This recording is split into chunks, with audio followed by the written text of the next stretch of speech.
Hello Year 5, Mr. Bristow here with another tutorial.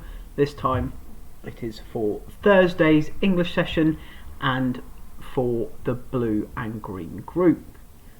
So your first task, as you can see on your screen, is to finish your main paragraphs before you continue.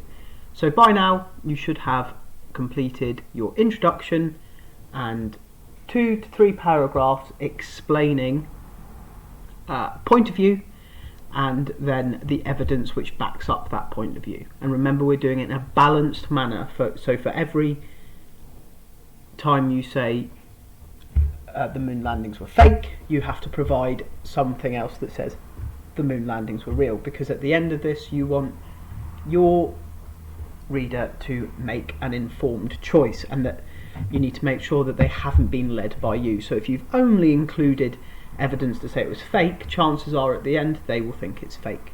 So if you haven't quite had the time to finish those paragraphs, please do that now before you press play again and continue to find out about your conclusion. For those of you who have finished, you can see here in our conclusion it should be personal, based on the evidence, but you're not necessarily saying I think. You're just weighing up the arguments you've seen. So what are we going to be saying? We're going to be saying that opinion is divided. You might share the thoughts of the main points again. You might say, talk about the findings of the employers or the employees of NASA, and then at the very end you are going to ask your reader to make a decision. So how does that look in terms of an actual paragraph? So opinions are divided on this subject as many people want to believe that these iconic images of Armstrong and his team, first viewed in 1969, were legitimate. The views of the adversaries, so that means the people who are going against that view, are torn between the fact that a variety of evidence suggests it could very easily have been fake or very much real. Which stance do you take? Was it real or was it fake? So, opinions are divided. Here's the 2 points of view. What do you think? So that is going to be your first task, is to write your conclusion. So how might you do that? Well, using your magpieing. Sentence 1, I'm going to be saying opinions are divided. So you might be saying the 2 sides of this argument will, or well, maybe not argument, maybe we say of this topic, will never agree. And then here we've said about the images not being legitimate. We're saying that's our strongest piece of evidence. So you might say it is hard to look past the authenticity, so that means whether they're real or not, of the lunar landing photos, especially when there are I don't want to say big issues, there are massive issues with their content. So I'm basically saying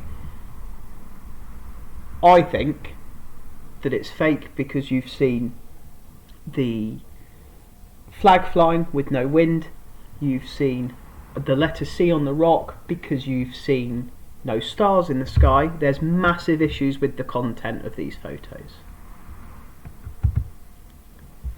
So that's my first. So we've got the views of the adversaries are torn between the fact that a variety of evidence suggests it could easily have been faked or very much real. So there is, you might want to say a lot, you might say is a plethora, which means a lot of evidence which or supports, that's probably a better word, supports both sides of the argument. Those who think the landings were real and those who believe it was fake. And then you can just say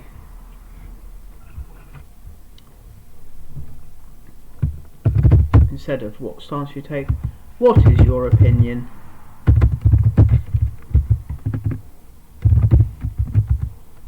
And you might want to do a whole sentence rather than two shorter sentences. What is your opinion? Were the lunar landings real or fake? And then we're finishing with a question mark because it's a rhetorical question for our reader. So that is your second task, to complete your conclusion. Once you've done that, you can replay the video for your extensions. So extension 1 is for you to complete a self-assessment. Obviously, if you haven't got a purple pen or green highlighter, that's fine, just do this the best you can, but I'd like you to write self-assess, and I'd like you to make a judgment about how you've tried to make your reader feel. So I've tried to make my reader feel curious, informed, I've tried to make them feel amazed, and I would like you to either highlight a sentence where you think you've done that well, or you might need to copy it out again. So pick your sentence that you think best shows this effect that you have tried to create, and submit that at the end of your writing to your teachers, please. If you finish all of that and you still have some time left in this session, there is always time to go back over what you've written over the last 3 days and ensure your spelling, your punctuation is what it needs to be, and that your whole piece of writing makes sense, that you haven't missed any letters, you haven't missed any words that makes it struggle. Big one to check in this is that your sentences aren't too long, that you keep saying and, or because, and you've got sentences that are 5 or 6 lines long. We want a varied sentence structure, some short, some longer, to ensure that our writing flows really nicely. Once you've completed all those things, make sure that you send your final piece of writing to your teachers on your class email address.